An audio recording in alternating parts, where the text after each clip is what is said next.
You know, one of the lessons they teach you in the military is never volunteer for anything. Well, I'm not sure if that advice should be followed, especially in the realm of our lives. Sometimes the very best answer to the question of who will do something that needs to be done is I will. Well, as we get started this morning, let me welcome you to Mornings with Bishop Robert, because your time is valuable, and so are you. My goal is to introduce people to the Jesus they never knew, and then help them get to know him and his word personally and better. So if our time together today speaks to your heart, let me invite you to like, subscribe, and share with a friend. You know, in February 1977, I just reported to my first duty station as a United States Marine. During a morning formation, shortly after I arrived, the first sergeant asked for volunteers who owned Marine dress blues. Well, I started to raise my hand when the Marine next to me turned his head and whispered, "Never volunteer for anything. It's always a trap."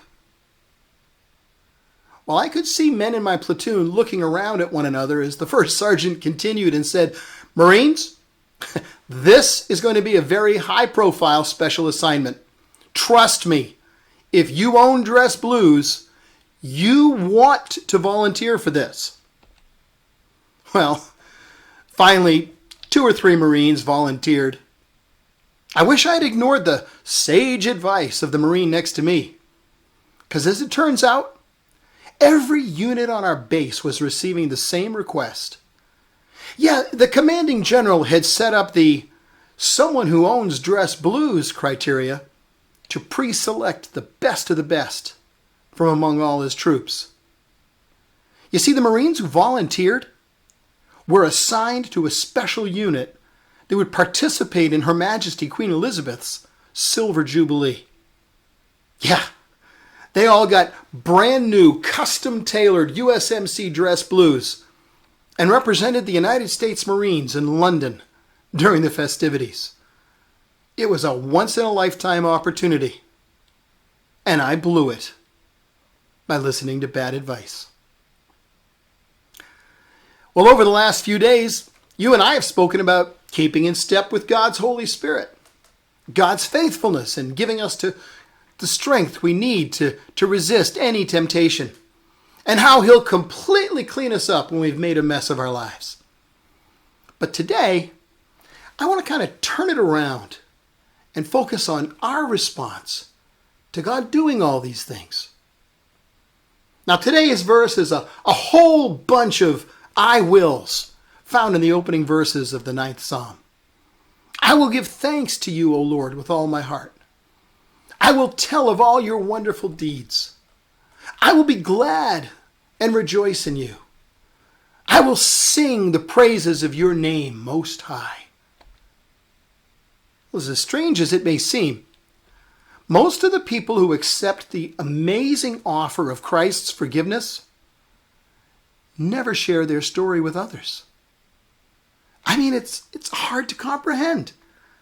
I mean, to me, it's as strange as someone knowing that the best restaurant in town is serving free meals on a particular day and never sharing that news with anyone. I mean, telling their friends and their family would literally cost them nothing. But they just decide not to share the good news. You know, actually, it's even worse. I mean, it's more like being told their apartment building is on fire, so they run outside to save their lives. Except they never alert their spouse, children, or neighbors. How they just stand outside silently being grateful for their own escape. Well, today God's looking for some volunteers. You don't need to own a set of USMC dress blues. You only need to have been the recipient of his love and grace. The assignment's a simple one. And it's way better than a short visit to honor a queen at a party in London. It's an invitation to represent a king, and to do so everywhere the sole of your foot touches.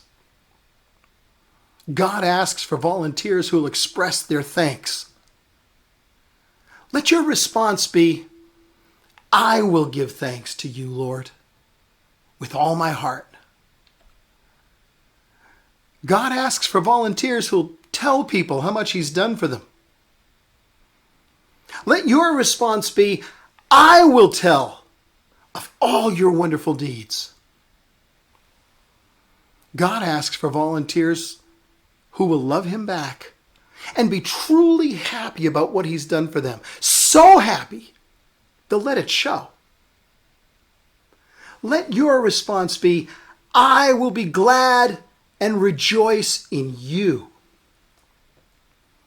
God asks for volunteers who refuse to hold it in, but will boldly offer praise and thanksgiving to Him with their love songs.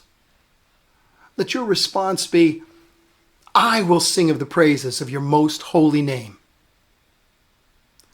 When God asks, who will?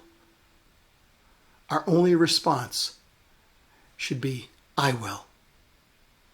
I had an opportunity once to hold a place of honor and serve in the presence of a queen. It was a once-in-a-lifetime opportunity. I blew it. I wish I had volunteered. Today, you and I have an opportunity to be given a place of honor and to serve in the presence of the King. It's a once-in-a-lifetime opportunity. What will you say? I will, or I wish?